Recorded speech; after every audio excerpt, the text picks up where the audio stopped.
the media are back in the business of reporting on Donald Trump's mood. This has become a staple of White House coverage. The president is regularly reported to be livid, fuming, frustrated, upset, unhinged or paranoid, depending on the latest developments and how they're playing in the press. Now sometimes this is legitimate, given Trump's tendency of lashing out at those around him. But I don't recall regular updates on whether Barack Obama was mad or George W. Bush was ticked off and so on. Yes, I know, Trump is a very different president. He has, by any measure, had a rough few weeks. Paul Manafort, his one-time campaign chairman, pled guilty and agreed to cooperate with prosecutors, after Trump's former lawyer, Michael Cohen, did the same. Omarosa, his erstwhile friend, wrote a book trashing him. The Bob Woodward book portrayed senior officials as actively working to undermine a president they viewed as uninformed and erratic. That message was driven home by the unnamed official who vented about Trump in the New York Times. I guess Anonymous got away with it, since the piece has faded and no manhunt is underway. And Trump was feeling satisfied as Brett Kavanaugh was on the verge of Senate confirmation only to have the nomination thrown into turmoil by Christine Blasey Ford's last-minute accusations.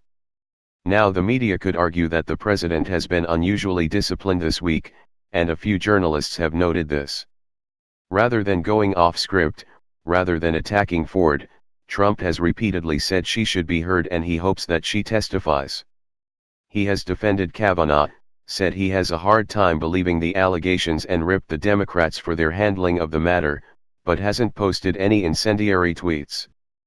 But that has been overshadowed by his latest swipes at Jeff Sessions. In an interview with Hill TV, Trump said Sessions had been mixed up and confused during his confirmation hearings, adding, "I don't have an attorney general. It's very sad." Trump later told reporters that he has an AG, of course he does, literally, but is disappointed in Sessions as he has been since the former senator recused himself from the Russia investigation. What Trump really meant with his earlier comment is that he doesn't have an attorney general who will watch his back, which is not the job of the nation's top law enforcement official.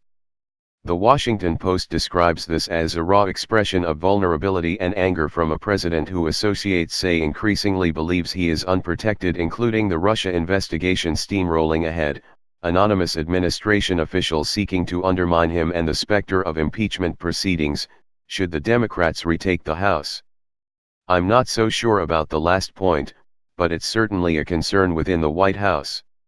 More from the Post, the president, as well as family members and longtime loyalists, fret about whom in the administration they can trust, people close to them said. On that score, can you really blame them?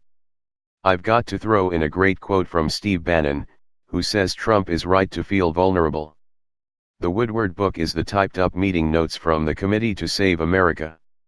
The anonymous op-ed is the declaration of an administrative coup by the Republican establishment. Perhaps Trump is seething over these betrayals and setbacks. We can argue over how much responsibility he bears for some of the messes. But it's hardly shocking if he's angry about being secretly taped, leaked upon, and faced with defecting loyalists and a last-minute roadblock for his Supreme Court nominee.